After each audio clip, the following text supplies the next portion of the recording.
All right, welcome back to the Head Angle Podcast. We're up to episode 5 now, which is pretty rad. Here again with Matt Holmes. How you doing? Stoked to be here for number 5, especially because we've got someone who's got a massive history in BMX in this country. One of the first to make it overseas. So, welcome, Colin Mackay. Yeah, dude. Yeah, it's been a trip, and I mean, as a younger than your generation, I grew up with 2020. Issue 1 came out when I was in year 8 in high school, and Colin was on the cover. I remember buying that issue and just being thrilled out of my brain. So it's a bit of a trip having you sitting here with us tonight. So yeah, man, welcome. Oh, thanks very much for having me. Glad to be in Australia, and very excited to be on your show, seeing it, and yeah, pumped, excited for it. Hell yeah, dude. Yeah, well, we're definitely stoked. So I guess man, if we wanted to start, I guess a bit of a timeline, sort of get I don't know, how did Colin Mackay's BMX journey start? I mean, you grew up in Queensland, Brisbane, I guess. Yeah, grew up in Brisbane. That's where I sort of first started riding, and then my dad lived on the Sunshine Coast, so any holidays I would be up there. And in my teenage years, the Sunshine Coast probably had a better scene, I think, because in Brisbane you sort of needed a car to get around more so, and I don't know, I just sort of meshed with the Sunshine Coast crew a little bit more, and then I lived there for a couple of years, and then just things were going really well with like Clint and like the whole Proddy crew, and I wanted to get involved with that for sure. They were riding a lot, and I ended up moving back to Brisbane when I was about 18, and spent like 18, 19 just hanging off Clint and those boys. Yeah, so that kind of like mid 90s, I guess. Yeah, we're talking like 96, 97. Yeah, that sort of area is where I learned a fair bit of my stuff at the Sunshine Coast, and then kind of developed once I hung around Clint and those guys, because they were just pros at the time basically. Yeah. Who was some of the riders up the Sunshine Coast in the mid 90s? You were shredding with Dan Dalton was probably the main one that you guys may know. Yeah. There's a couple other guys. Mark Stewart and Daniel Holmes, just guys. Yeah, we had a cool scene, man. There was like a good 10 or 15 riders there, and we just rode the Alex Park. It used to just be a half pipe. I think it's weird, I still love riding half pipes even today, and that was like the first thing I ever rode on my bike. Something about hitting airs and stuff on a half pipe, I still love it, So I rode Beenleigh a lot because my mum lived in Brisbane. I went to school in Brisbane, so I was Beenleigh. There wasn't many parks back in the day. Beenleigh was a good hour and a half train ride, sort of 2 hours, and I would try and hit that at least on a Saturday, maybe each weekend. Yeah. Beenleigh was good to me. Yeah, was there always a bit of a strong sort of scene out there with crew? Like, I mean, obviously being a bigger park and one of the few back then, I mean, obviously it's still got a bit of they've got a lot of history, obviously, but I mean, it seems there's always been a fairly solid group of riders there sessioning. Even back then, was it the same sort of deal? I mean, absolutely. I think I was hanging around some skaters at school, and they told me about Beenleigh, and I went there on a train, not knowing if there was any riders there, and Clint Miller was on the train. That's how I met Clint. That's right. Because you had to have your bikes in the first carriage or whatever. Right. And at the time, Clint crashed. It turns out Clint crashed his car like a week before, so he was back to getting the train again. And it just so happened he had these flyers in his backpack, and he was running a comp like the weekend after. And he was so nice to me, and he was the one that my first comp was because he gave me a flyer on the train that day. Yeah, so I may never have heard about Beenleigh if I didn't meet Clint that day, or know about the comp at least, Yeah. Was that a Heavy Metal Heroes? I think he called them Riders Comps back then. Yeah, Riders Comps. Yeah. Okay. Yeah. I believe that's what it was. It was probably like 92, 93 or something. Yeah. So he kind of introduced you to like the real sort of core scene, which is awesome, and the fact that he's still so heavily involved and still kills on a bike is pretty rad. That you guys he was almost like the guide for you. That kind when of I showed saw you. him on the train, man, he had the shin pads, like all the stuff I saw in BMX Plus. I was like he knows, he knows about BMX. So, and then watching him ride, and it turns out Beenleigh had such a sick scene. I didn't even know about it because I was living on North Brisbane and Beenleigh's south. So, it was thriving for sure at the time. Dad had probably already had a comp or two before I went to my first one there. Were you running a silver full face helmet at that comp? Nah, that was a few years later. Yeah. Well, I definitely remember. I think that was like X Games or whatever, the Southport one, I think. No, it was before that. It was Ben Lee Cup. I remember you riding out. Might have. Yeah, probably. Jump in a box in a full face that looked too big because you're pretty young. Yeah. I remember that full face, so yeah. It's trying to be like Joe Rich or Taj, one of those guys, yeah. For sure. I remember, I think the first time you popped up on my radar, I think it was Prody 6. Yeah. And I don't even know where I got a copy. I think maybe Abs, my buddies back then, had a copy. And I remember you were, full 90s ponytail. You're riding a Chrome Hoffman, doing hang fives and, all that cool shit. And I just that stuck out. And then I think Prody 7 came out a few years later. And that was around the time when you were sort of starting to mature and first one or two trips overseas. I think you had the cover of the video wrapped in Australian, like naked with an Australian flag wrapped around you or something. Pretty proud, yeah. Pretty patriotic of you, Yeah. So. Yeah. I think I did a trip to the States, then come back, and a lot of that stuff was filmed then. I think I'm trying to think, there was a Prody that we lost a lot of tapes. It might have been the one after that. Clint left a camera bag on transporting from like a terminal in like a terminal bus to a plane, and he left like a camera bag on there and had a bunch of tapes on it. Oh, dude. So I don't know if that was before I went to America or it was the one planned for after that. But Prody's meant everything to me because I dreamed of just getting a clip in one at the time because we idolized the props videos from America, the Bacos and the things that were popping there. So Clint developed his own kind of crew really, and that was my goal to get in it for sure. And I remember going to the premiere. Must have been the one before I had a full part in, but I had a clip or two in that and could not believe it. Yeah, it was cool that Clint put me in it. It was a big scene, the whole Wizzy scene, like coming up from Adelaide, coming up, either on a bus or driving up. It was a mental trip. But turning up to Ben Lee and just going, holy crap, there's that many riders here. Oh yeah. Especially to comp, where everyone from Queensland turn up to it. Yeah, Queensland riders were proud, and we would head down to Sydney.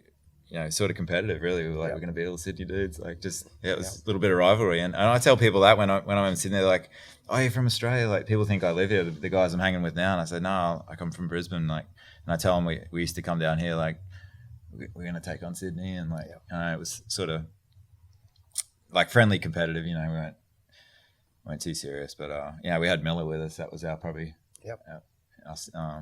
our best force for sure. Well, I guess Miller was like Miller versus Daly. Miller versus Daly was a matchup, and I guess you were that little bit younger. You was like you versus Kenny, sort of era. Like you and Kenny Raggett, and I don't know who else you had. Steve McCann probably. Yep. But I guess I know. Like it seemed like from those videos, being a younger kid, I was early teens and watching all that stuff and just freaking out that was happening in Australia, and I feel like at that time. Mid to late 90s, the scene, the level of riders who were, I guess, classified as pros in this country was pretty high. Daly, Raggett, obviously up your end, Miller and, Shane Smith, all those dudes. And I don't know, and, I guess, Matt Fairburn at the time and Rob Smith as well. Like, it was a pretty heavy, and I guess it was, Queensland and Sydney guys, but I guess, you were obviously the first one to travel to America, but I think of that scene when everyone was like, there was a lot of good progressive riding happening in Australia. You're sort of the only person that really sort of made waves, I guess, overseas, and that's, I guess, when you first started returning to America and getting hooked up with sponsors and going in X Games and all that sort of stuff. And it's pretty amazing, dude. That and all these years later, you're still involved. And I don't know, do you think about when, being of sorts of like a Pied Piper and almost being a leader for the next generation as well to go over, your Gootlers, your Bowens, or the generation just below you. Yeah. Do you think about that sort of stuff? I'm just completely shocked that it went as far as it did, really. Like you said, there was a whole bunch of pros in Australia at the time that, I think about, I'm like, man, any of those guys could have just pushed it a little bit. Everyone was killing it. We had a cool thing going on, man. Yeah. And I was below all that bracket of all the pros, like all the Fairfield comps. I was riding amateur and beginner and stuff. So, man, there was a lot of people that probably should have made it, Like, I don't know what happened for me. Probably just timing, if anything, and got lucky, I suppose. I don't know how it happened. It was never planned. Yeah, I just had a few dollars to like last a few months, and things worked out. Unexplained, really. Yeah, never really was trying to be competitive. Never really thought I could win anything. Like anything I did win in a comp was kind of by accident most of the time. Like didn't expect it. Whether you had bike troubles that day, or you're carrying an injury and you're like, I don't even know if I could ride, and then you bloody do all right, so and I wasn't consistently always winning, which was good for me as well, because I kind of would do all right every once in a while, and that was good for me. There wasn't pressure I've never had pressure from any sponsors or anything, so I don't know how it happened for me, man, but I'm glad I could be that person that kind of influenced the next generation. Yeah, like you said, the Bowens and Gootlers and Cam White, Parslow, all those boys. Definitely opened the door. Yeah, it was cool. And I know I'm glad. I might not have been the sickest rider ever, but I'm glad I could encourage people. Do you know how many applications for a sports visa I had to fill out because of you? Yeah, I think imagine. about 40. It's the same guy that still does them too. Yeah. I just got Alex Home one. He's the same guy. Yeah. Yeah. Yeah. The same law firm. 20 years ago, I was getting a visa off that guy. Yeah, he's cool. That's rad. And I guess back then, I was pre-smartphone, pre-internet, ease of internet access. Doing a trip to America was a lot more of a big deal than it is now. Like it's, obviously logistically and financially a lot more difficult. And when you first went to the States, did you think about this is a big deal for me as a young Aussie BMXer going over there? I'm going to see these pros, I'm going to ride these places. Yeah. Were you thinking about just the impact that was going to have on your life? I think it was 98 when I went with Clint Miller, and he organized everything. He rented a van, and we spent about a month, I reckon, driving around America. So that was actually my first trip. But Clint was riding in the pro comps. I wasn't. I was still amateur sort of thing. So, but that got me stoked on America for sure. We rode every day. We rode cool stuff, and we got to meet pros. And I actually took a magazine with me, and I was getting pros to sign it and stuff. And then the next year I was riding. That's the best. That's awesome. Competing with them and stuff. It was funny. So I feel like I flicked the switch pretty quick, within that year when I came home, and I just kept the momentum going. And the reason why I went back the following year was because Chad Keggy was at the Gold Coast X Games, and I met him there, and we rode dirt heaps together, at that event, and I won some money at that event, and he's like, "Well, come over and stay at my house." And I went and stayed at his with his mum, and I stayed on the couch in their house. That's the only reason why I went back, really, because I won money at that Planet X Games, and I met Chad Keggy, and he offered me to come over. Otherwise, I think I just had a bit of momentum going at the time, and it's cool that he looked out for me, gave me a couch to sleep on for a while. Yeah, probably stayed. I probably had enough money to. I got a 6-month visa the first time I went there on my own, and I ended up staying the 6 months, and I left to go to Canada, and then came back into America. Rad. Yeah. So I went there with enough money to last a little while, and I ended up making some money at the comps and stuff. So it's cool. Never in a million years, I think it would develop like that. Yeah. So when I was there in '99, when I went and stayed with Chad, did all right at a few comps then, which sort of started, where I've got to now. It's just meeting the actual companies and forming relationships, and some people I met on that first trip, really I still know today, and it's crazy. That was 20 years ago. It blows my mind for sure. Do you reckon there's a difference, coming from Australia where a sponsorship might be 10% off? Yeah, and some stickers, and then suddenly turning up to America and riding in a comp where you've seen in magazines, in videos, idols, icons, and then being able to and realize that you're actually at a level that is crazy. That's the source there. It's it's not distro, it's the actual company. Yeah, it blows my mind today.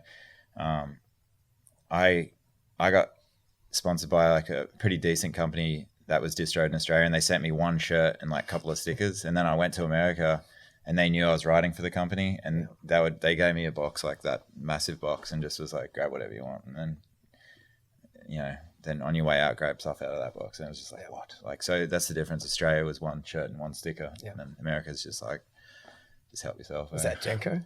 Nah. I'm trying to think of old companies back then who were throwing mega money at it was a BMX. good company, but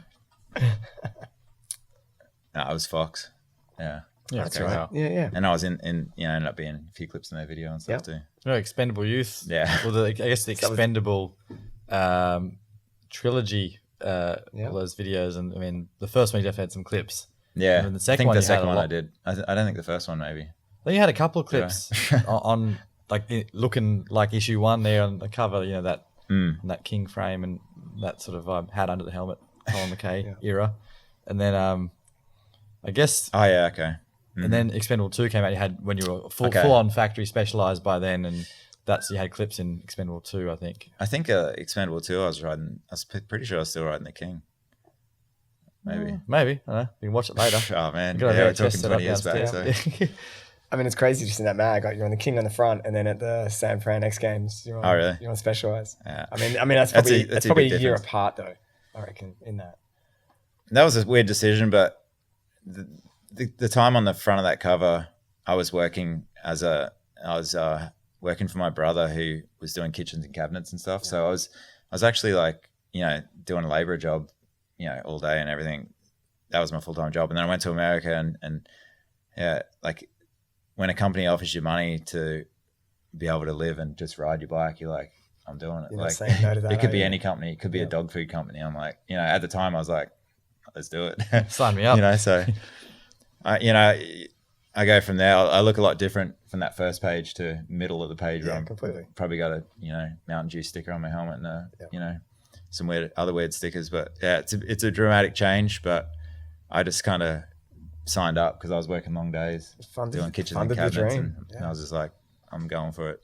I think also in that era, like BMX as a whole, the rapid sort of progression of outside sponsors and large corporate backing for things, it kind of happened really fast. Yeah. So it was sort of like, I mean, you were just in the middle of what was to become the norm. Yeah. It was all kind of going down. It was like, bam, all of a sudden, like you got vehicle sponsors and drink sponsors and all sorts of crazy outside of BMX stuff, you know, and that's just all funding and you know, and yeah, I mean, riding for a large, I guess, corporate company like Specialized would have, you know, offered you a lot of opportunities as well at that time. Yeah. So yeah, financially for sure, it was sweet, you know. And then I really didn't ride for him long. A lot of people remember me riding for him, but it was only like a year and a bit. It wasn't too long, and then just other opportunities come along after that. And yeah, like you said, I looked a bit crazy wearing the jersey and everything, but other people wearing them too. So I squeezed right in there. An event, though, didn't you? It was only in an event you had to run it. Yeah. But yeah, it was a weird time for sure for jerseys and have your name on the back and Mountain biking was putting some weight on BMX, wasn't it? yeah. a lot of the time they were race jerseys with the sleeves cut off. It was like, That's you know, true. they just had like, you see Nyquist and Mirror with like just, you know, it's a race jersey and they've just literally just hacked the sleeves off with scissors. Yeah. And they didn't actually make like freestyle jerseys. You know, they had the race ones with the sewn in elbow pads in them. Yeah. Wasn't Nyquist on Bont Rager, like Trek's wheel brand or something? Bontrago. Parts brand or something like That's that. I right. don't even know how long the jerseys lasted for. That era was only a few years. It was only that TV era. 2 or 3 years, yeah. I think Big because it TV was comps. sort of immortalized in VHS and magazines, you know, when, Yeah. when stuff was tangible and real, and we all, as young kids, watched the hell out of it and read the hell out of every page. So it almost prolonged the life of, you know, like you said, you're only Specialized for a year and a half, but it felt like Colin's the Specialized guy forever because like we just saw and like we'd read the same magazine 20 times and see the photo of you, you know, foofing that sub or whatever, and it's it probably made it seem like a bigger thing than it was, you know. So It's crazy the jerseys came back because that was such a part of the 80s. Yeah, you know true. what I mean? And freestyle having to wear jerseys at a comp. And after that, after the jerseys, I did it myself, but we started screen printing like sponsors on the t-shirts after that. So we started toning it down a little bit. Yeah. But I'm not embarrassed by that period of my life because it was like the opportunity came up, you know, and I think about it that like today I would still say, yeah, like I wouldn't be too proud to be like, no, I'm not riding for them. You know, I'm going to go back to work and, Yeah, totally. go back to my regular life. So it was cool to take a gamble and kind of progressed up the ladder. I feel like in sponsors, and they got better and better, and so it all worked out really. You've ridden for a few, I guess, bike brands over the years. Yeah, I did for a while there. Yeah, kind of skipping around one way or another. I mean, that was part of the industry's fault, I think, because they were coming and going, weren't they? Yeah. I did Specialized, then did Diamondback that came up, and then That's right. Yeah. Huffy as then well. I did a ride at a contest, and Huffy had coin, so they money was talking, so I was jumping onto that then. You're on questionable frames, like Yeah, do they make you special ones with like decent geometry, or just like Just run ride the this King Huffy, again. run this Huffy Super Deluxe with the wacky, like I don't know. I only rode for Diamondback for about 9 months. It started in like March and then finished in like Christmas time because I took on the Huffy thing. I had to kind of break it off. But almost the whole time I was on Diamondback, I rode a standard frame, a blue standard. I remember STA. Yeah, it was crazy. I couldn't believe it. Yeah, got away with that for a long time. I think Bruce Crisman did as well while he was on Diamondback. He rode something or other. He was on the standard as well, maybe. I don't know why they just didn't make us a frame, and they were just fine with some stickers. So Diamondback was cool because at that time I had a good travel budget and stuff, and that's when Bowen came over that year. So I was riding for Diamondback. I had my own travel budget. I had my own room, so I was getting a room with 2 beds. I was getting a rental car, so I was driving him around that year, and so I think that helped him out too, helping mates out, taking on sponsorships. It seems like it's just passed along. Yeah. To open the door. Like you take them on board, you show them around, you show them the ropes. Yeah, still kind of doing that today. Gotcha. Yeah. And are all the crew that you've shown around, are they doing the same thing? What's that? So all the crew that you've opened the door for, do you reckon they're all passing that on as well? I would hope so. I'd hope I'm like educating them and kind of helping them along the way. That's the plan. Yeah, I'm proud of this. There's plenty of kids coming up too. Stoked to see Jason Watts become the person he is too. Oh yeah. Josh Dove's the next kid I'm stoked on. He's unbelievable. I love seeing it. Every clip of his, I'm loving it. So I'm stoked on the Australian scene. I haven't been here for a long time. I come here every year, at least once or twice. Somehow I get back here, it seems like. But yeah, just still so proud of the scene. And yeah, I don't like saying I've been away for 20 years. I feel bad. But it's true. Yeah, it's a long time. Yeah, sure is. Yeah. Well, credit to you. You haven't lost your accent. You don't sound American yet. There's a lot of people, they go there for 6 months and lo and 2 behold, weeks. they sound like an American, So it's that's always rad.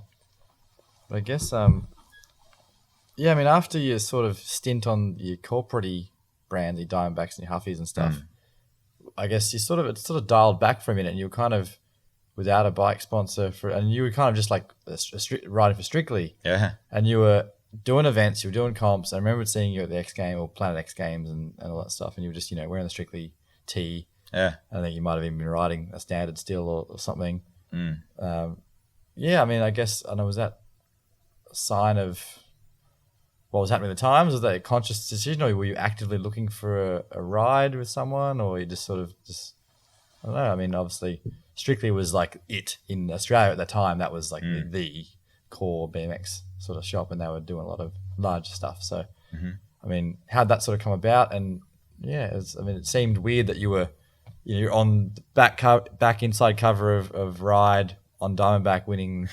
CFB year end, championship, and then you're just riding for Strictly after that. So I feel bad for Diamondback. I really liked riding for him, but then Huffy came with more money, and then that fell through. I didn't even finish my 2-year contract. It was great money, it was like, but good things don't last forever, and it didn't even last the whole duration of the contract. And then I had nothing really, but the company went bankrupt or whatever, and so I was left without a sponsor or income really. But I was still really hungry. I was like, I'm not ready to go back to Australia. Like I sort of forced my way back in. I almost kind of got pushed out of the scene a little bit.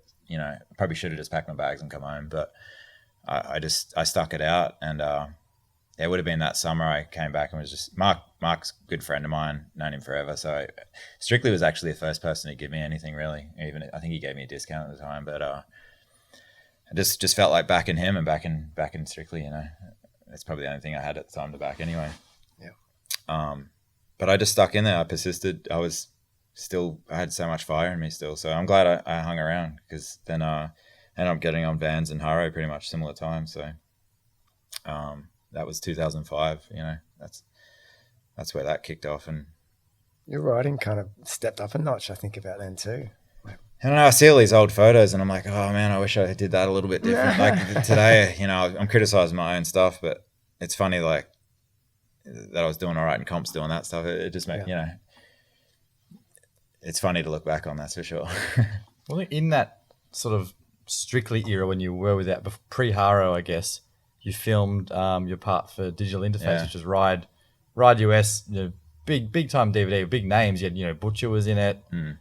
Kevin Porter had a stand. I mean, I'm buying that DVD and I watched the hell out of that thing. Yeah, and sick. Like that was rad, because like you were Aussie and pretty much all your clips were filmed in Australia for that. And I remember like we all freaked out on it, thinking like, this is fucking rad, you know, like, and I know we always thought you had a rad style as well, you know, fairly Cool. powerful and aggressive, yet smooth and stylish, and like, you know, had the tricks as well. So Cool, thanks. I mean, I think that DVD got a fair bit of accolade. I mean, I'm not sure. I mean, Glenn PP did that one, I'm pretty sure. Yeah. So I mean, and that was before, obviously, before the Haro thing. I know. Did you feel you got any, like, that helped you, like, you know, stay within people's radar, like that in that era when you were just kind of on Strictly and you weren't without a, you know, larger sponsor? Yeah. And that one came out as worldwide distributed thing, you know. So yeah, it was very special. I can't remember how I got asked to be part of it, but I do remember Glenn wanted to come to us. I only wanted to film in Australia. I was super proud and still am. And he wanted to take me on trips in America, but I was like, no, I'm doing it all in Australia. And I remember he wanted to come to Australia with me, but I came back and I had Clint Miller film some stuff. I had Kim Grosser film some stuff. Like, I was just handing the camera around. I feel bad at the time because Glenn was, you know, great at video work filming himself, and I probably should have invited him to come and hang out. But I was like, nah, man, I'll take care of it. Don't worry. And I basically filmed for like 3 weeks. It wasn't even that long. Like, not to say it's epic or anything, but I just came back and tried to belt it out in Australia just to be proud, you know. There's some Perth stuff in there, some Melbourne stuff, and the rest is Studio in Brisbane, actually. Yeah. Right. Yeah. I mean, there's old Eleonora clips now. It was just that concrete half pipe, and is that still there?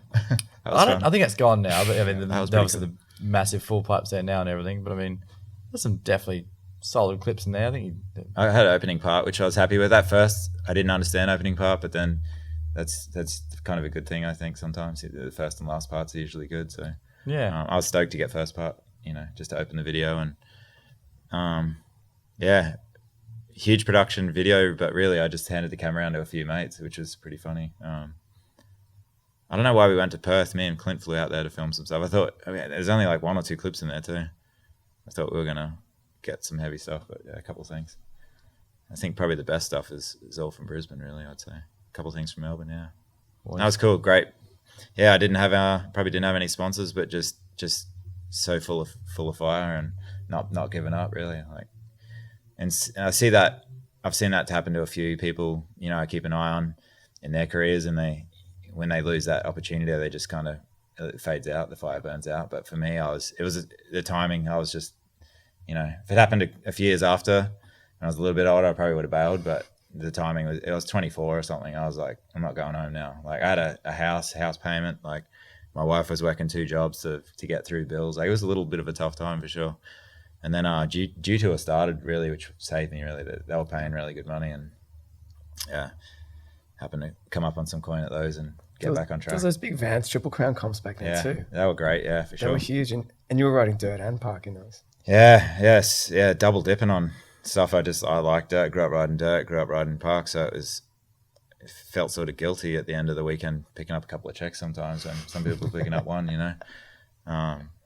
But they were big events. Like, I remember Triple Crowns was sick. being at the Oceanside one. It was freaking nuts. Yeah. The riding was off tap, and you're up there. Every Australian dude over there's up there. Yeah. It was a crazy thing. time. Like, you know, back then when you're in a final with Dennis McCoy and Jay Miron and Dave Miron, it didn't really, you know, I didn't think I was sick or anything, but it was just like, I think about it now. I'm like, man, like I can't believe I'm sure I was thinking the same way back then, but it still trips me out today. Basically, I'm like, those are the guys we watch as kids here living in Australia on videos, and it's weird to be riding with them. And even today, when I pinch myself, some of the people I hang around today, I'm like, man, like I tell myself, do I know, I remind myself who I'm hanging around with sometimes, because they're like, yeah, it's crazy. Being in the scene still, I can't believe it. Still hanging around. I'm still just a kid from Brisbane, really, at the end of the day.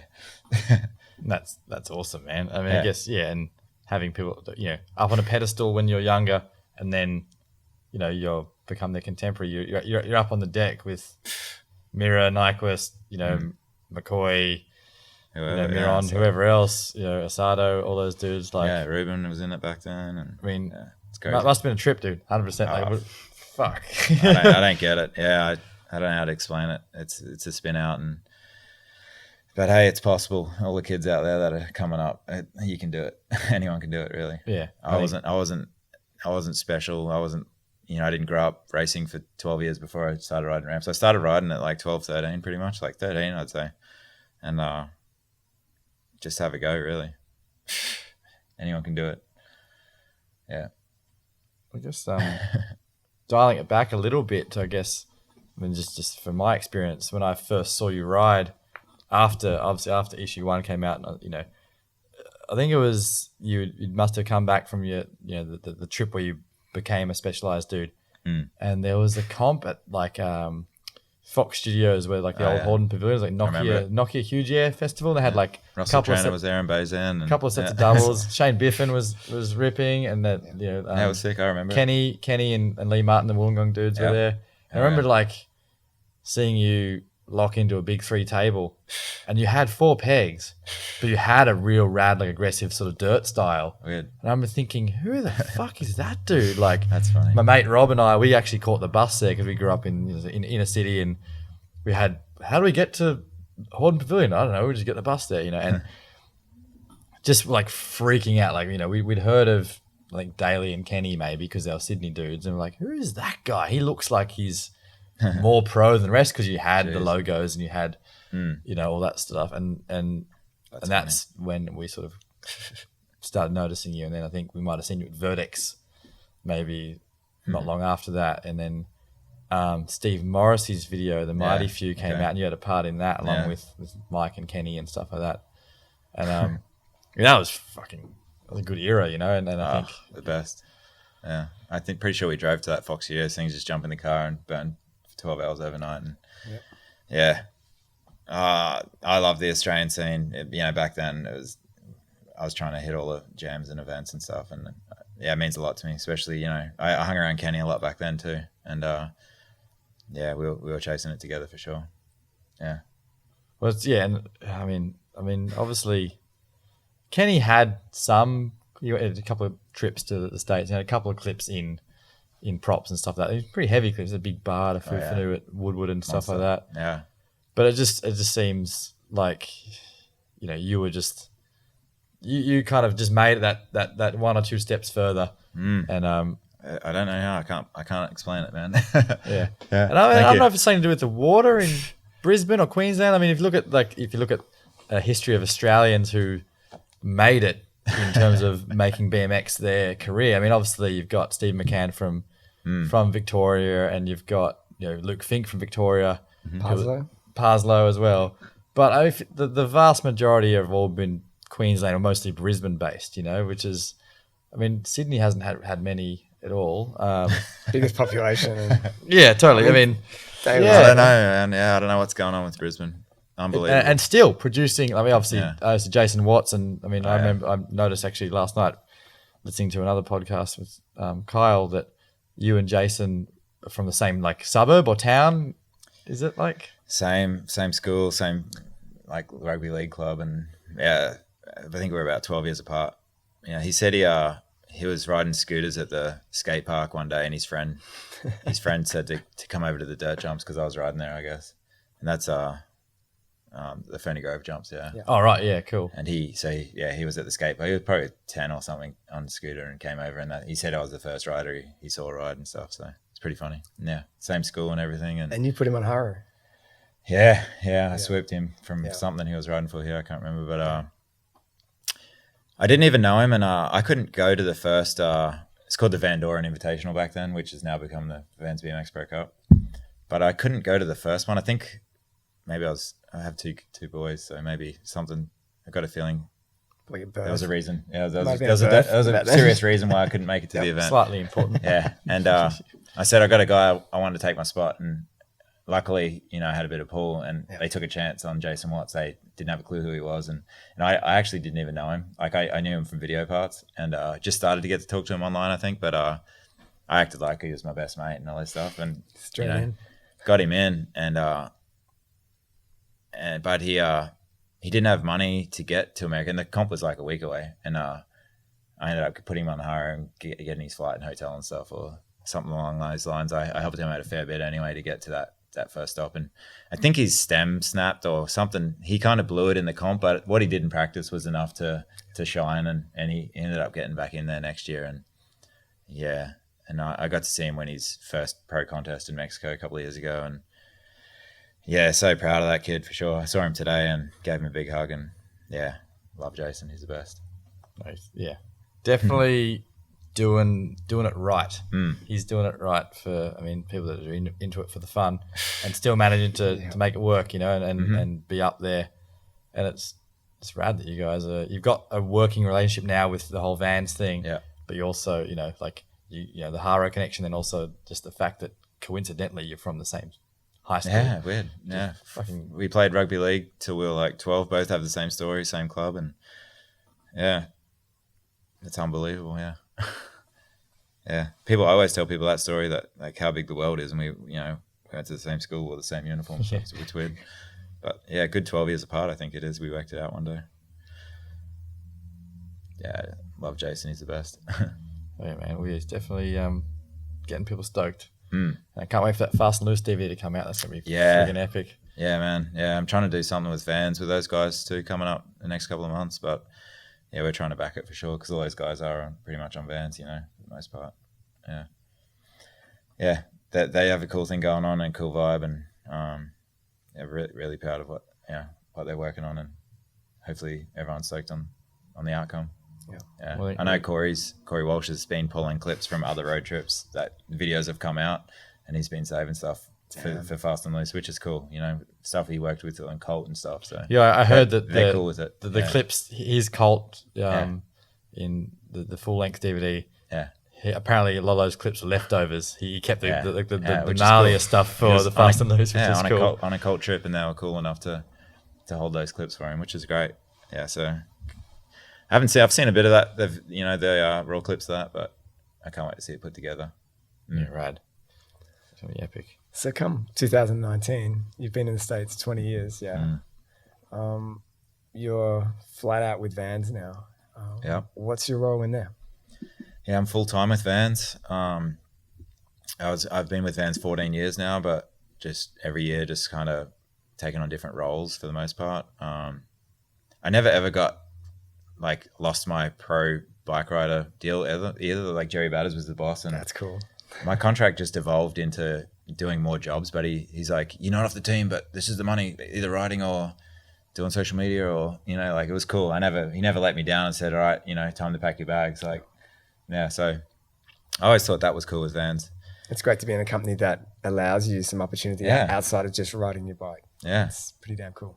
Yeah, I was getting paid just fine, and then he's like, Twitter come along, and he needed someone to run that, and I helped with that, and then it went to Instagram, and then those have been my handles that I've been running ever since. Like I've been the only one running those things, and to see it grow from 5 followers, it's up to over 500,000 now, which is crazy. Yeah, it trips me out. Yeah.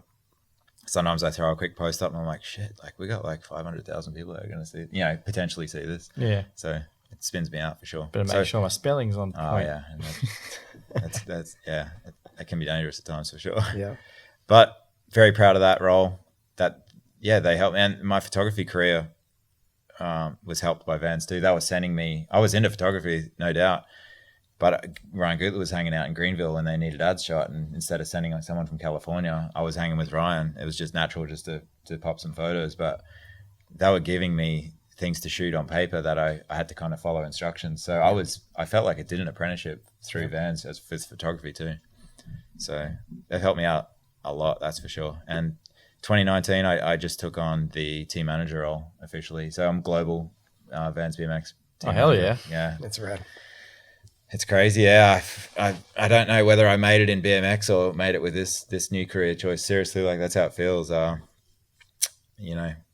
Just looking after very talented people, a big crew too. It's 17 people on payroll for the global team, and then there's like 20 or 30 flow people that hit me up for stuff. And as team manager, I do orders. You got to think ahead. You got to think who's getting a shoe in a year and a half, who's what trips are you going to do next year in March. It's like, are you sat in meetings planning that out? Yeah. Jerry's moved on to another role. He's still at Vans, but how long had he been team manager of BMX for? I'd have to say at least probably 14, 15 years. He was a racer for Vans, and he broke his leg and got pushed into that TM role, which he accepted. And it's been about 15 years for him, and he's doing more events in North America now, surf, skate, snow stuff. So he basically told his boss that I was the only one for the job for team manager, which is cool. I didn't have to do a job interview. They just signed me up straight away, which is insane. That's why I think it's only been a couple of months, but I'm still blown away that I'm in control of that stuff. Hiring and firing. I suppose the firing is probably the worst part. That's probably going to have to happen. But it's going to happen. And but just setting budgets, just trying to make stuff dialed, really. I bought like 20 flights for this Pro Cup, and that's rad. A million hotel rooms, and I'm in control of that. And I learned a lot of that through Haro at a small rate. It was a small team, but I organized trips, and I learned a lot riding for Haro too, taking on team manager role there. So I think everything I've done to get to where I am now has just been stepping stones, really. And Vans, I don't have any outlook to go anywhere else. It's just like, this is my focus right now. And I'm just going as hard as I can and just doing everything I can for the team, and making sure we all have a good time and eat well and have some good sessions, basically. It feels like they're holding it down, man. Like, I mean, the last 2 years Pro Cup coming to Sydney, like, I don't think anybody left those events just not stoked out of their brain with what they'd been a part of and seen, or, and I think there's not really much else in BMX that's of the same level. I mean, obviously organized event stuff, you've got the feast sort of things, and more that sort of park sort of theatre. But, I mean, that's a different sort of level, I guess, whereas the van thing's a bit more inclusive, a bit more interactive. You can just turn up and you can go to the skate park and see Larry Edgar and see Kevin Peraza and see Jason Watts, like just doing their thing. And it's at a park that you can just go to and ride on a normal weekend, Absolutely. And just and kind of doing it right, flying the dudes over and the girls, obviously, and just, I don't know, man. Like last year, I rode in the event last year, and just being on the deck was like, I can't believe. And being Five Dock is my local park. I've been riding there since 1996, when it was the old Five Dock. It was such a trip, but like, I don't know. I think being a part of that is definitely something special, and then for you to kind of now be taking on that role. I mean, I don't know, not to be giving you any pressure, but like, it's a pretty, you're in a pretty full on spot, man. You're carrying a little bit of weight, but at the same time, I think it's nothing but love, and nothing but, I don't know, that you're in good hands with the people taking care of you at Vans and letting you sort of, do your thing, and I don't know, man. It's that event just focuses on fun, so it's sort of, there's a lot of people behind the scenes making it work, but seriously, if you throw that crowd in a bowl, it's gonna look fun, And it's given some shine to people that didn't really have a discipline for a while there. That's been really special too, because it's helped other people keep a little bit longer careers financially, but just gives some people shine that are really good at bike riding, but maybe aren't good at those park contests, or It was going almost too far. I mean, the FIS comps, even simple to a bit. Yeah. You know, to a point, some of the riding is that far removed from what I think a lot of riders see as riding. Yeah. It became almost too computerized. You know what I mean? It was too much like a game. Yeah, it's hard to understand. A lot of the tricks I don't even understand these days. You know, and I'm a bike rider, but I'd have to say we focus on fun, man. It's just ripping tables and blasting airs and getting loose, and it's something I believe in so much. So to be a part of it, it's no dramas for me, and you know, it's what I love doing every day too. So it's hardly a job, is it? You know? Yeah, and kids can relate. They can see it, and they can relate, and they can then strive for maybe next year I might enter. You know, like I've had people that watched last year and they go, I might throw my hat in and ride regional qualifier or whatever. And you know, it's not like if that was a feast event with quadruple whips and flips and stuff, and like, you know, it's like, well, you know, 8-foot bowl, big spine, do a table, you know, do an alley-oop, you know, and it all looks good. Everyone's, you know, doing their thing and everyone's stoked. So I guess sort of the dirt disciplines sort of faded out a little bit. Dirt's still alive and well for sure, but there's just no dirt events these days, and dirt events turned into a lot of like heavy trick stuff, where I feel like the crew we have is almost like how dirt was a few years ago, you know, like how the pros were. So what was that big dirt comp that happened in Vegas? The Hard Rock. Yeah. Let it ride. Let it roll. Roll or ride. One of those things. Was that a Vans? Yeah. I'm pretty sure it was Vans. Yeah. Did you place in that? Nah, not the greatest. But that was when Gutler was. He was firing. He was wrapping up first. Like I think Parslow was. You were riding for up second. too. Yeah. Well, that was when the fronty first became the So it norm. must have been 2005. I think that was part. I remember seeing part. I think hindsight one. You might have had. I think Parslow was thrown up in a gutter moments before the comp. So But hungover. doing big fronties, and that was like, oh shit. Yeah, goddamn. Luke, if you're listening, you got to come on. Yeah, where is he? Yeah. Oh, Papa. Fuck yeah. I guess I mentioned before computer games, and the Oh, riding yeah. had kind of got computer game like, you know, That's a weird one. at some of the big simple ones. But you ended up in Dave Mirror. Strange, BMX. man. I don't know. Yeah, that was just hanging around Mirror and living in Greenville at the time, and yeah, it just came up. I think they wanted a little bit of an international feel to the game as well. There was someone, Zach Shaw was from England in the game, and yeah, I got selected. I was hanging around Dave at the time, and we are doing the Mirror Tour stuff. So I got in there, and when we did it, there was talk of like 3 and 4 and 5, you know, heaps of games. So it was like I was stoked to be in the first one, but then it turns out that was it. That was really the only one that came out. So there's a couple of things in there I wish I could have changed, but it's still around today, and people still bring it up, which is funny. So A lot of people definitely. I mean, that era of video games, you know, like, I mean, obviously there was the Tony Hawk one, and then obviously Dave Mirror one came out at the same time as the Matt Hoffman one. And that was just like, you know, PlayStation was sort of like becoming what kids did in their spare time outside of riding or skating. And there's a band I saw recently which is based off the soundtrack to the Tony Hawk video game. And they're actually like hilarious and fun, and have a big screen at the back, and it projects just the Tony Hawk game. Oh wow! And it's just fucking ridiculous. Did they just do covers of the tracks? Yeah. So yeah, obviously, like, you know, and that first Tony Hawk one, you know, Dead Kennedys and bands like Sublime and stuff. I remember when the Dave Mirror game came out, that had a pretty good soundtrack as well. But was that really just, if you look back, was that just weird as hell? Like, yeah, man. I sat in a studio and they did this 360 camera around me. I remember all that stuff. So I didn't do any of the tricks. Like they were, I think, probably Nyquist and Mirror.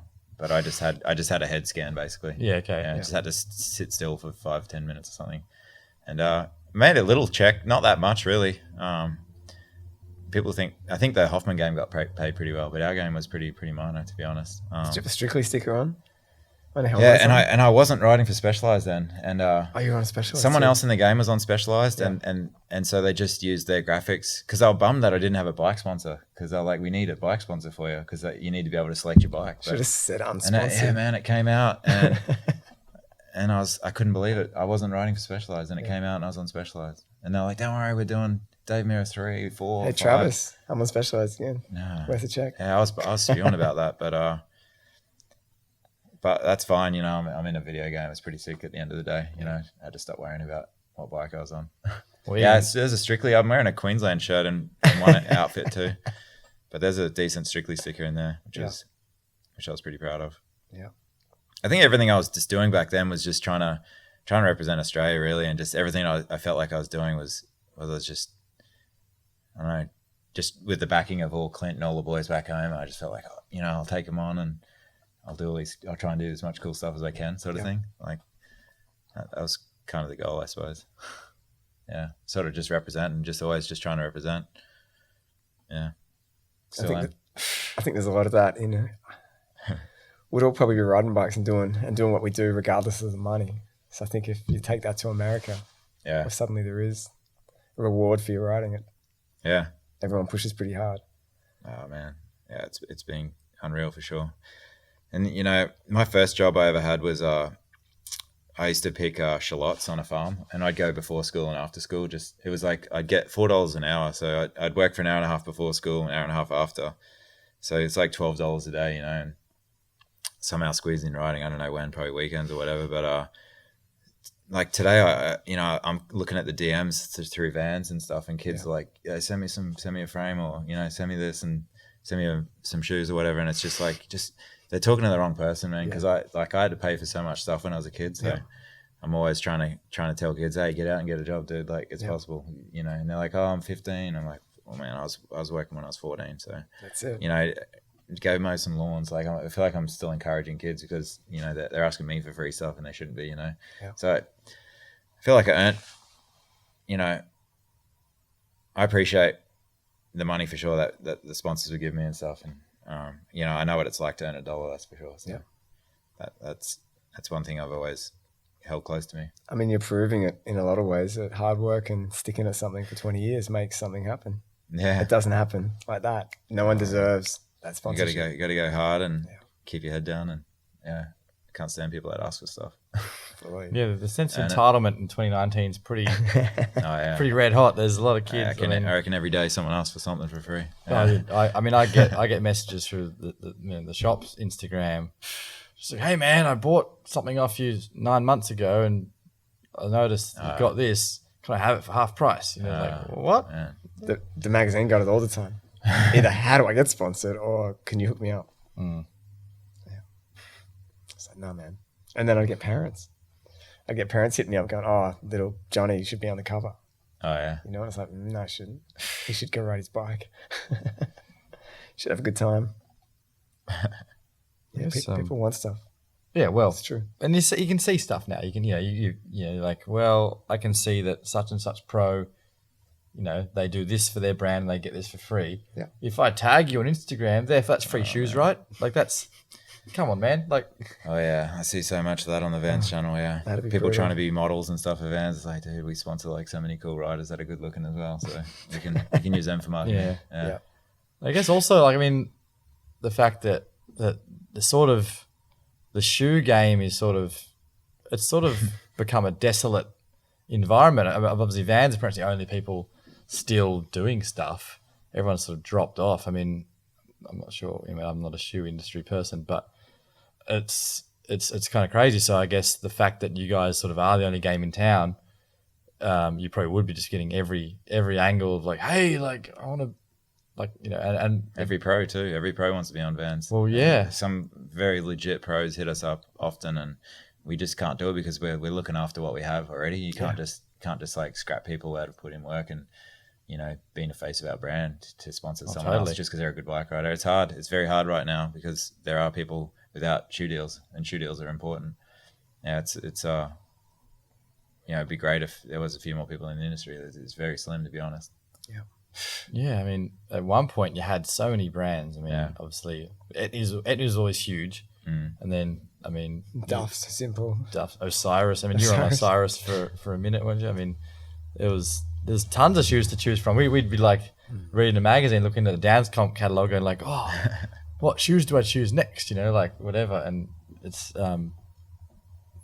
it's. I mean, Vans is doing really well, and they've backed BMX forever. We actually we have a 40-year promotion coming out. You have to put Martin Aparicio back on Vans. I remember I saw him in and out as a kid when I was like 13 years old. Oh, really? He was running checkered high vans to a flatland. Wow. Yeah. It's like 83 or something. Yeah. Now they're Cool. 40 years they're celebrating that That's they've been awesome. paying someone. Like, I think Bob Arrow was the first one they put on, but 40 years, and they got apparel pack coming out in a few months and some shoes and stuff that are cool. That's rad. Yeah. So that's a long time, 40 years, and they're still down today. They're still doing this Pro Cup thing. They're spending so much money doing these things, and regions provide too. The Fans Australia is helping a lot with this financially, with the Sydney one especially. And we were just in Singapore last weekend, and Vans APAC were paying for that. And yeah, worldwide Vans is back in BMX, which is really cool. It felt like it was just California, when I was a kid. Mm. And I'd have friends who skated, and they would go to the States, and they'd be in California, and they'd go to the Vans headquarters of the factory, and they'd get to custom some Vans, and they'd come back with like 10 pairs and sort of slight hookup. But That's right. it was just this California thing, but it feels like such a worldwide, especially with the events going worldwide. I think that's really wraps it up. And with our global team that we have, there's different regions. There's an Australian team, there's a Europe team, there's England, there's bloody Chile, Brazil. We have people all around the world, but once you get to the level where we want to pull you to the global team, like that's when you're really on the main team, and that's what people are aiming for in all these different countries, which is sweet.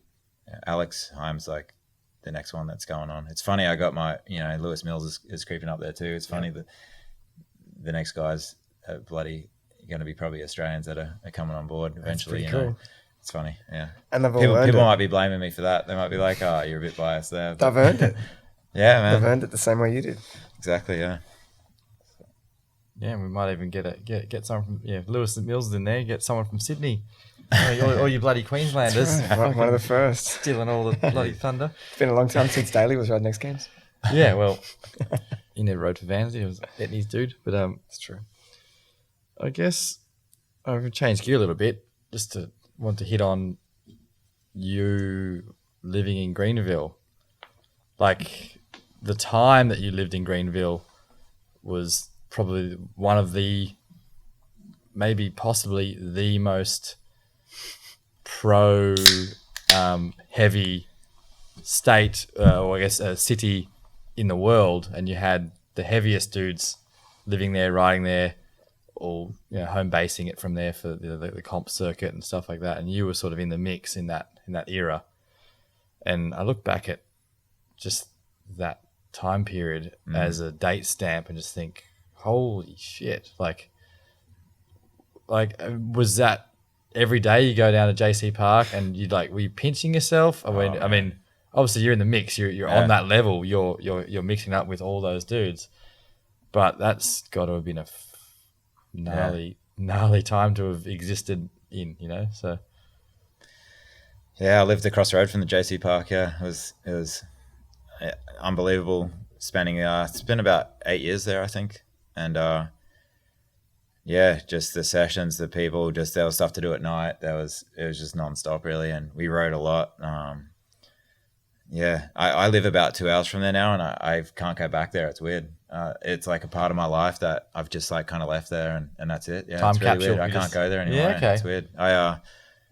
It's just something about just some bad stuff's happened there too. So it's just like I don't know, like bad vibes there a little bit. Like it's a ghost town compared to what it was. So yeah, I'm about 2 hours from there now, and I haven't been I didn't go to the unit closing. I just was like, no. I think I talked to you about that, didn't I? Maybe I think you messaged something, maybe. But yeah, just weird vibes about Greenville. I don't go there anymore, and I'm only a couple of hours from there. Yeah. Just crazy scene, man. Like I said, it was too many good times, and then some bad times. Which Well, it seemed like it hit got rock bottom, really. a bit dramatic, didn't it? There was a lot of crazy shit. A lot of, big names, big personalities, big egos, big money. Stuff's bound to sort of implode a little bit. So yeah. But yeah, dude. It's the fact that. I don't know. I always found it weird. Being in Australia, I've never been to that part of the United States. Just geographically, I always thought it was an odd place for such a universe to exist. It's sort of like almost the South, almost this kind of you associate the Carolinas with a little bit of redneck culture, or the southern accent drove me nuts, that man. southern thing. And I always think this like BMXers aren't necessarily rednecky, right trashy. Like generally BMXers are cool people, you know, like they're, you know, like they're, you know, they're not going to be dicks. They're not going to be racist. They're not going to be whatever. They're going to be just cool humans that everyone gets along. And it just seemed weird that that scene was happening in that part of the United States. Like, I don't know. I guess you could live anywhere in the world, but if you form a community of friends and there's good stuff to ride, then you can live anywhere really. And that's kind of how Greenville was. It was a college town. It's a uni. There was wild parties every night. There was nightclubs open all night. So you ride all day and just, you know, let loose all night. And that was the scene, you know. There was for a while there, everyone was on the same side, and then it sort of started to split a little bit between Mira and Nyquist, and people sort of went separate ways. And I ended up sort of always down with Mira, I'm cool with him, but I went to Ryan's side. I don't know why I did that. I can't remember, but I think I was closer with Ryan. And probably just felt right at the time, or just whatever. I don't know. I probably was just closer. I just kind of meshed more with Ryan. So I was kind of a unit person, and then there was warehouse people on the other side. And that we're talking about a kilometre down the road is the other spot to ride. Yeah. And it was really hard to get into the warehouse, but Gutler was in at the warehouse, so I'd get to go some like late Friday nights or something and hang out with Gutler and ride there. But for the most part, I was on the unit side. Yeah. Yeah, so that was a little weird split. So everything was cool at first, and then the sort of split happened, and then I guess like Winkleman committing suicide was out of the blue. That was like a shock to everybody. No one saw that coming. Definitely. And then I got out of there, and it's been hard to go back. Yeah, and then Mira stuff happened too. It's just like weird town. There's like 5 people that have committed suicide in that town. Yeah, it's I don't know why. It's just a strange scene and tough times, I suppose. Yeah, dude. It's and to be friends with those guys and deal with that, and you know, not expect it either. You know, it's a weird part of my life. That's why I think I just try and avoid it, because everyone's gone from there for the most part anyway. Okay. So I have no real need to go there. Yeah, skip it. Rather just go to the local bowl and watch the sunset. So, and where you're at now seems like a pretty cool zone. Is that Virginia Beach? Is that? Yeah, I live in Virginia. My wife, she works for Vans also full time. So a lot of the military stuff is in our area. The Navy's down the road. The Marines are a couple of hours away, and Coast Guard's in the area. So that's why I'm there. When this team manager job came up, Jerry's boss, the first thing he asked me on the phone was, it was sort of like, not really a job interview, but he's just like, all right, are you willing to move to California? And I just said no. And he's like, all right, well, you're still going to, ended up I still got the job or whatever. So it was cool. I like where we live. We live in it's like, it seems like a small suburb. There's no traffic. It's chill. There's an airport 20 minutes away, and I can fly anywhere. And yeah, it is tough being TM. I probably should be around the guys more, but we always travel around the world. We don't do really local trips or anything, and so many trips every year, and I'm with the guys anyway, so I'm gonna do the best I can. I think I can handle it for sure, even though I'm not technically living in California and working at Vans. I probably should be. So I think I'm lucky to have this position for sure, so try not to blow it. But it's 2019, I guess it's not as I guess completely necessary. I mean, you've obviously, communication is at an all-time high for, you don't need to be down the street babysitting dudes, you know. Yeah. Like and we travel a lot, so we spend a lot of time on the road together, so I think that's valuable as well. When they're at home, they can do their own thing, and I'll do mine. No, I think on road trips, that's where the magic happens. Yeah, we've been on the road now a couple of weeks, and we're having a good time for sure. Yeah, just riding parks together and just talking rubbish, and we're not even really filming or anything. We're just hanging out riding bikes. And today I thought it was funny. We were riding the skate park, and Sergio's like, "Can I ride your bike?" And Dennis is like, "Hey Sergio, can I ride your bike?" And it was just, I was tripping out because like it's stuff you do when you're like 12 or 13 at the skate park, and they were doing it. And there was no cameras. There was no one's shooting photos. Like we're just hanging out riding bikes, and everyone's riding different people's bikes. And Sergio's doing toothpicks on my bike because he doesn't have pegs. He doesn't have pegs. Yeah, gotcha. Yeah, it was just I was tripping out today. Like we're doing stuff that we used to do when we were 12, 13. You know, like these guys, they're not working. You know, we're just riding bikes. You know, it's cool to be able to be on the road with those guys and experience that. And then, but when they ride their own bikes and do runs, you're like, geez, they're good. You know, like so impressive. When no one's filming, they're not doing a contest run. Like, yeah, it's really, really cool to be able to hang out with those guys. I mean, with the Pro Cup thing, I guess, I mean, being that, obviously it starts this time of year and ends, later on after all the different stops, and there is a lot of travel involved. I guess you probably get quite close with the dudes, with the team guys, as well as even you probably meet new talent as well that comes and you know a lot of people that aren't on the Vans roster that are going to multiple stops, and you get to know everyone, and traveling with people, you get to know people quite well because like if you're in a weird place, you don't know the local spots, whatever, everyone's sort of in the same boat. Yeah, I guess you can develop bonds with people. Absolutely. And I think it seems like the whole vibe around the tour just seems like a real community / just friendly. Oh, absolutely. Fucking awesome thing. Those guys are my friends. Like when I'm home, I try to be 100%, hanging with the kids and looking after things at home and spending time with my wife. And it's all family time when I'm home. Sometimes, if I'm home for a month, I won't go out at all. We'll go out with my wife or whatever and kids. But, my friends are on the road. Like that's, I look forward to being on the road to hang out with my friends really sometimes, and, we go catch up for a beer or whatever. And we eat 3 meals a day. And yeah, they're my close friends, and, so when I'm home, I make sure I just stick to home stuff for sure, and enjoy just hanging at home. You got a pretty crazy office. Yeah. No, I can't believe. Yeah, the guys I hang around, they're all superstars, and but like I said, like the session today, they're all just bike riders at the end of the day. Yeah. It's funny. And there's a couple of riders there, local riders. You probably know who they were, but yeah, they were buzzing. They were just hanging back watching. Yeah, hell yeah. And the fact that you get to even spend time on the bike with these, you're 10 to 15 years their senior, and you're in the mix, you're hanging out with them, you're riding, it's just fun, and I'm no doubt you're shredding, you still, I'm sure you're riding still, I saw a clip from you in the Singapore Bowl blasting a big old Colin Mackay style can, that was fucking cool to see. And it's, I don't know, like I feel like I don't ride as much as I used to, that's for sure. But I do a couple like I do a gym class every week, and then I do hot yoga as well once a week, and I think that just helps me to when I get time to ride, I'm ready to ride. Because for a while there, I wasn't doing anything, and when I would ride once a month or something, I'd ride pretty crap, and I wouldn't have any pop, and that was really bothering me. So when I'm at home, I really spend a lot of time at home. So I try and keep strong so that when I get the opportunity to ride, I can still ride good. Yeah. That's kind of, I'm in a good spot right now. I don't ride as much as I used to, but when I get on my bike, I feel fine and can, feel strong. You told me something on the way out here.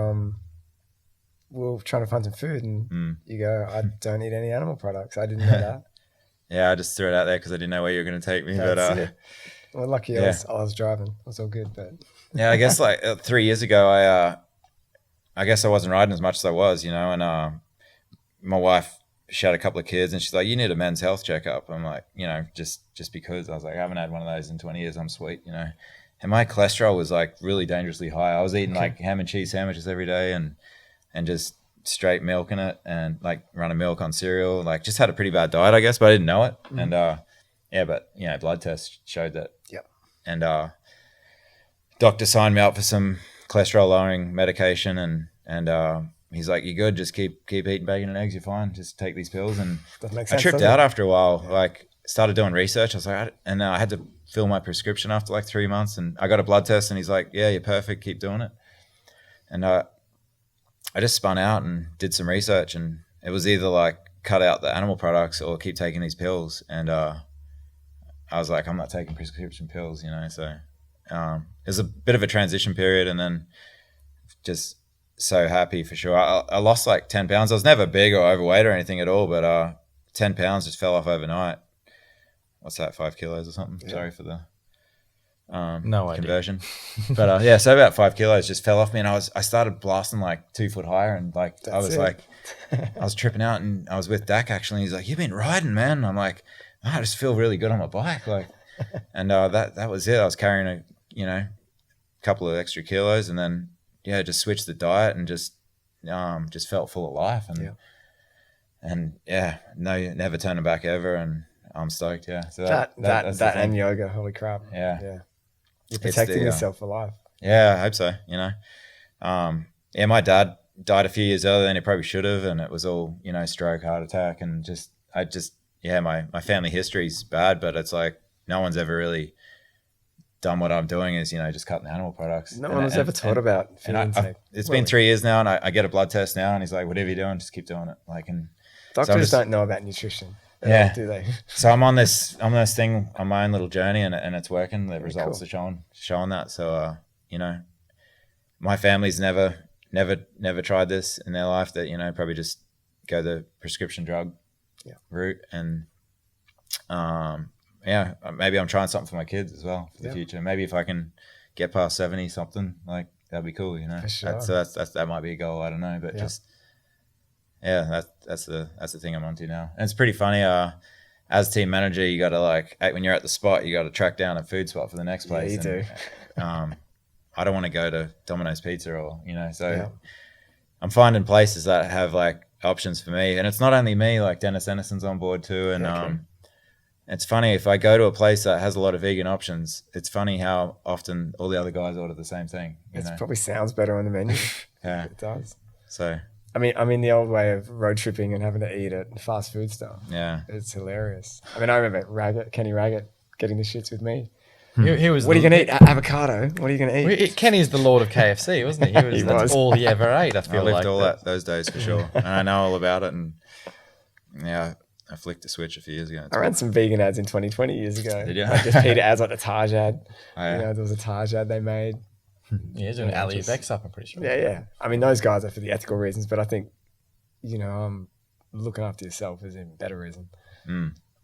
So for me, doing this gym class, doing hot yoga, I'm stretching, I'm feeling strong. My legs are strong. So when I get on my bike, maybe it's sometimes a month before I've ridden, but I feel fine. And but potentially get its injury. You know what I mean? Like when you crash, if you're doing yoga a lot, you can crash and walk away from it. I try not to crash anymore. I'm not kicking 3 double whips or anything these days by all means. I'm having a great time learning the tricks that I learnt early on in life, how cool is a peg grind on coping? That's the sickest thing ever. Toothpick's the sickest trick ever. And I learned how to do those things. So I do those things every day, and tables and turn downs are so cool, and truck drivers are cool, but I'm not hungry by all means, but I'm just catching that thrill, from the tricks I learned when I was a kid, and that I'm totally happy with that, And to be doing stuff like that once you pass level 4 now. I am 41 this year, and gotcha. A couple of I'm not interested in competing at all. A couple of times it's come up. Jason actually invited me for Battle of Hastings this year. Okay. No way. Yeah, but I can't. I don't think I can compete anymore.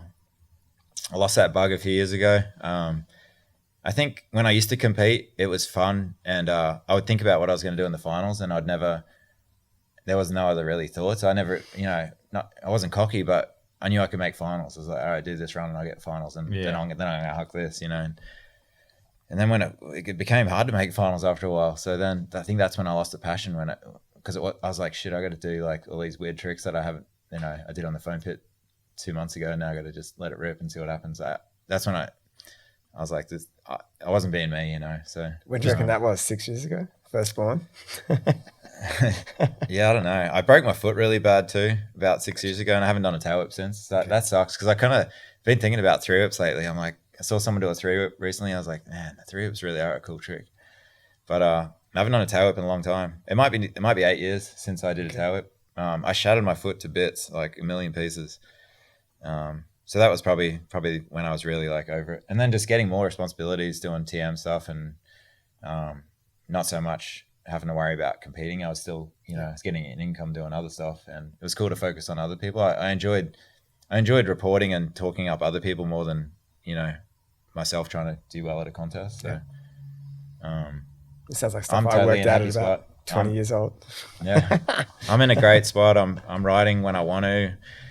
I don't push it too hard, but I just enjoy what I learned as a kid because there were so many tricks that were hard to learn, and I remember how stoked I was to learn them, and it's cool just to be able to pop them out now today, and it's fun. I'm having a good time, and I couldn't be bothered competing. I don't think I'll ever compete again. It'd be pretty hard to, Yeah. I mean, I don't know. Battle of Hastings sounds like if you're going to compete in anything, that would be the one because that seems like a fun time. I know, man. Maybe, but Jason wants me and Bowen and someone else he was saying. I think he wanted Gross and me and Bowen. Team. Yeah. Oh, shit. That needs to happen. Do it. Fuck. Get Grosser at Hastings. Scared. Melt That'd be everyone's funny. brain. It's cool. Jason wants that, you know, considering he could select a million other people. He's looking for us old fellas. So it's cool. Jason's a good bloke. Plus Aussie old fellas too. Yeah. I think he's I don't know if I definitely- can compete. Yeah, it's come up. That came up recently, another thing, and it's kind of hard. Because I know I'll get that fire and do something silly probably. And Yeah. I'm Much happy where harder. I am. I'm happy just riding and fire out a good old. even today whip riding to that basket. mini ramp. No, not really mini ramp, but that flat bottom thing at Dulwich today. Oh, Like, yeah. I had to just like chill for a second because I was feeling it, and that's just like start thinking about some tricks I used to do a while ago. It's and you're like, concrete. shit. Yeah, It's hard, that place.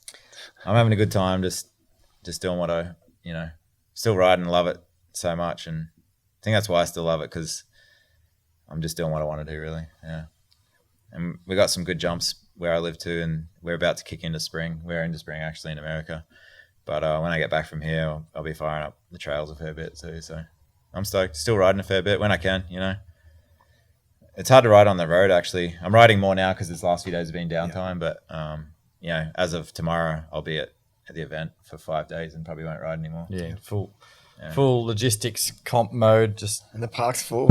I'm shooting photos there. yeah, too, full of so. shredders. Yeah, trying to get a run during that's pretty difficult as well. I mean, like I remember. Yeah. I think the numbers are down from last year a little bit, so Okay, see how you go. I remember attempting to like riding the regional thing last year, and then just trying to get a run, even on the Saturday in semi-finals, trying to drop in like such a short practice time. Thinking, oh my god, oh hang on, there's Dennis. Dennis, you can drop in. You go ahead, mate. I'll just hang out and I'll wait till you do your flip whip over the spine, and I'll drop in after you and try not to look like a complete goose. But it's I mean, the fact that you're able to get in. You could probably have a few hot laps around 5 o'clock early in the morning before everyone turns up if you felt like it, Yeah. so it's cool. So I'm happy to still be on riding, I feel fit, I feel good, and I'm glad, I'm in a good position for sure. I'm happy. yeah, and I think the fortune that you've, the fact that you're sort of how you've ended up professionally in your sort of career, I guess, lends itself to the fact you can still be involved, you can still ride. Whereas a lot of riders that were in the pro spotlight and they kind of, once that ends, it's ended and they're no longer riding. I'm sure you have plenty of dudes that you used to love sessioning with that don't even own a bike anymore. Yeah. That's quite sad, to think about that. So the fact that you get to hang out with Dak and Dennis and have a session and you're one of the boys, which is, that's sick. cool, Yeah, it's cool to be in the team manager position, being able to still ride with them and shoot the shit. It's cool. Sounds like you've got a lot to give back to them as well. So. That's been a mission, man, and it's still going. It's fun. Yeah. Oh, so what's in store for the next couple of years? We just took on this TM role, so that the workload increased a lot. Really, it's like a whole bunch of emails. Like Jerry and I worked pretty closely together, but I would see everything coming in, but I wouldn't have to respond. But now I have to respond to stuff, so it's a lot of phone calls and it's a lot more work. But I'm very proud of it, to be honest, because it's I'd have to say it's the best company in BMX right now, and to be in control of the team, not just on an American standpoint, but it's the global position. So very proud of where I'm at, and I just look forward to, the next couple of years. We're already planning stuff for next year, and we look ahead a fair bit with what I'm involved in. So I'm just trying to do the best I can, make sure everything's fun, and we eat good food, we stay in good places, and just fly the Van Doren flag, basically. Keep living the dream. Also, there's no shortage of cool projects that you guys are involved with collaborations with brands as well, and just keeping BMX stoked, and don't stop bringing the Pro Cup to Sydney, please. That's it. it's too fun every year, man. So yeah, I don't know the outlook on that. Yeah, this year things got a little bit shifted around with behind the scenes, but we were pretty late start on it because Jerry changed positions and he was pretty involved with Pro Cup stuff. So yeah, I hope so. I haven't heard next year, but that'd be cool. I hope we come back to Sydney, or Melbourne, or just get a trip back. Anywhere in Oz is cool. Yeah, and I think you get people making the pilgrimage. Last year rocking up on the first day, on the Friday or the first day of kind of comp, and just seeing faces from Adelaide, Brizzy crew, Cairns crew, like Melbourne dudes, and just like that dudes just drove to Sydney just to be amongst it. And I hope, I mean, I hope it's the same. So I mean, no matter where you go in Oz, I think people are going to be pumped to be involved. And doubled the bleachers this year too. Oh, really? Yeah, Rad. it's like that was that one section at the back. Now where the judges stand was, that's a whole big stadium now. Oh, cool. Above the old bowl there. Yeah, cool. So it's they've progressed the seating, so hopefully more people show up, and it's the best series for sure. Germany in June's going to be savage, and we got Mexico in August, and then the finals at the new Huntington Park. So traditionally we've had that event at the US Open. There's no bowl at US Open this year. Yeah. They're going to do a skateboard street event, and we're actually going to do a BMX street event there. Okay. And then we're going to have our finals at the new HB Park, the Huntington Park that just opened. Sweet. That looks rad as hell. In September. Yeah, it looks pretty cool. I haven't been there yet. Just opened a couple of weeks ago. But I think we're going to build probably get Jason to build a couple of things there too. Awesome. Yeah. Just you build a couple of things, it messes up some of the lines that people probably already had, or just makes things better. So adding spice to it. Which is cool. So that's the plan. It's hard to tell you too many secrets, but just know that Vans is heavily back in BMX, and there's no turning back. It's 40 years in, and there's a apparel drop coming soon that you'll see, and some shoes, and it's amazing, man. Working with a lot of cool people. Taj did the artwork this year. I'm sure you saw. Yeah, that's cool. We're collabing with cool people. Bob Harry did it last year. I'm not sure who's doing it next year, but it's the best company to work for. It's the best company BMX. Seriously, like there's some cool companies for sure, but man, just seeing what Vans does, they don't hold back at all. They just back it 100%. And 17 people on payroll. That's a big team, Sure is. More than any other brand. 17 Bigger people. than the heyday, I mean, I was talking to Dennis, we were just rooming, and he was like trying to name him off, and he got to about 8 or 9, and then I was like, I was going to run that on you before he's on the team. I could probably pull it off, but I was like, and this guy, and he's like, oh yeah, and I was like, and this guy, and yeah, like 17 people, that's a big team. Yeah. Be good to get everyone together one day. It's hard to get everyone in the same spot, I suppose, because we've got street guys, we've got DMC and Nasty, and big Christmas party. So we did that thing in Austin not long ago, that big sort of big gathering of dudes, and you had flow riders and obviously pro team guys. Yeah. It seemed pretty fucking wild. That was for Kevin Peraz's shoe. Yeah, okay. That was for his launch. Austin we looked for like probably the best hub for BMX in America, and we went there instead of California. Austin's always got a good history, and unfortunately that weekend it was like Celsius. It was like it barely got to like 5 or 6 Celsius. It was a random weekend. And that's Texas. It's meant to be like random weekend where they get that once a year, where it's like cold for 2-3 days, and we got it that we couldn't have planned it at a worse time. But that was for Kevin Peraz's shoe. Vans went into some technology. They like looked at a lot of old shoes where they were wearing and tried out a new sole, and that's what the Waffle Cup sole is. So they're putting the Waffle sole was probably just fine for us, but they wanted to try a bit harder and develop something for the future. So that's cool that they went for that Waffle Cup sole. There's going to be some more models coming out with that in the future. We're going to run with that for a while, and it seems to be holding up well. And it's a little stiffer at the back, and less heel bruises, I guess, and riders sticking their foot in the tire and stuff. It seems to be doing well for the feedback so far. Yeah, a few of the boys tested that shoe for a few months, so it's been tested and proven. So Kevin was the first to get it. Scotty actually, Scotty has a shoe out to a Skate High Pro. I don't know if you saw. Oh, rad! No, I haven't seen that one yet. Yeah, I'll go to post up about it after this actually. Yeah, totally. But then. Yeah, there's a couple more coming down the track. I know I'd love to tell you, but stay tuned. There's more coming. People, I wasn't feeling the red Peraza shoe, and I'm like, well, just hold on, man, because just keep your money in your wallet till next couple more months. There's more coming. Keep that mystery, Yeah, but, it's cool knowing secrets advanced to like what's happening next year, and it's cool. And then when it comes out, you're like, hasn't that been out for a while? But to kids are all stoked on stuff, but it's because we've known about stuff for a year already. Yeah. That's kind of a funny industry thing too. Oh yeah. Well, man, I mean, it seems like you're in a really good place you're stoked in a position with Vans. they're doing cool stuff.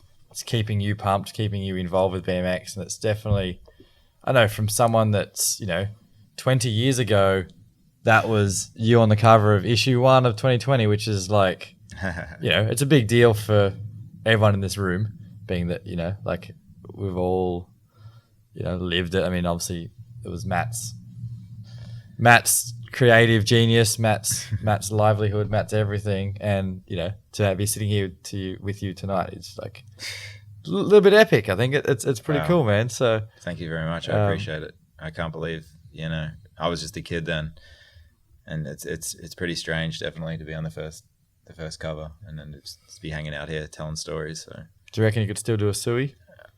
Man, fly out, probably. That was over like Geelong or something, right? Some little deck spine thing. It was Warren Ponds. Yeah. That's in Geelong, right? Yeah, Warren Ponds. That's a good pond. I reckon I could probably do that right now. Seats were bigger back then. I reckon I could still do it. Yeah. I reckon I still got it. Big knee pads. I know, but the pinching seat. I was pinching with the knee then. My calves are pretty big, so I'm pinching with the calves now these days. Yeah. I got it. Yeah. Fuck you, dude. Well, dude, like, yeah. No, thank you. Thank you for coming on, and I guess I don't know anybody you wanted to give a shout out to, or thanks. I mean, you've had a hell of a journey, man. So yeah. I've my wife Kel, I've been married 15 years. She's from Melbourne, so she's crushing it with vans. She's probably going to run vans one day herself. So very proud of her. Got 2 boys, Lennon and Finley. Mean the world to me. Talk to them every morning while I'm on the road right now. It's cool. Time difference is weird, like about they're waking up and I'm going to sleep. Totally.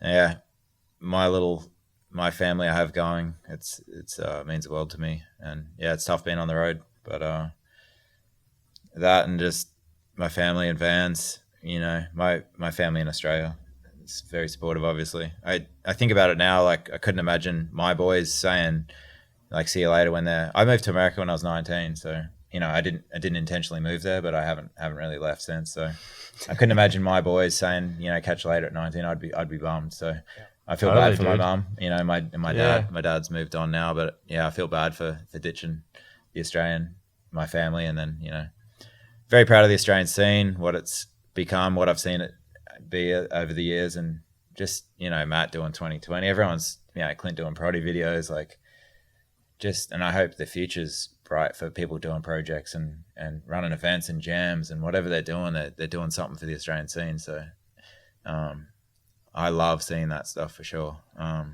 Even though I haven't lived here for a while, I absolutely call myself Australian still. I wouldn't. I still have an Australian passport. It feels weird coming back here because I feel like customs are going to be like, where you been, man? Like, What year is it? Where have you been hiding? Everyone was asking me about visas coming in. I'm like, I don't know, man. Like, I have my Australian passport. I'm good. Yeah. So I'll never give up the Australian passport. That's my promise. And I don't know when I'm coming back because my wife's going to run vans one day.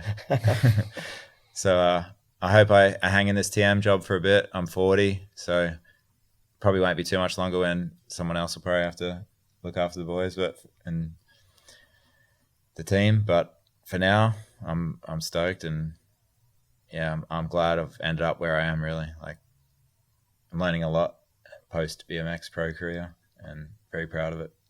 Awesome, man. Well, man, well, I guess we're proud of you too. So it's thanks a lot. No worries. Thank you. Thanks for coming on. Thanks, Matt. Cheers, Thanks, dude. man. No worries. No worries. I really appreciate it. I'm thankful. Hell yeah. We're wrapping it there. Yeah. Cool. Rock and roll. These beers are good. Cheers, man. Oh yeah, they are.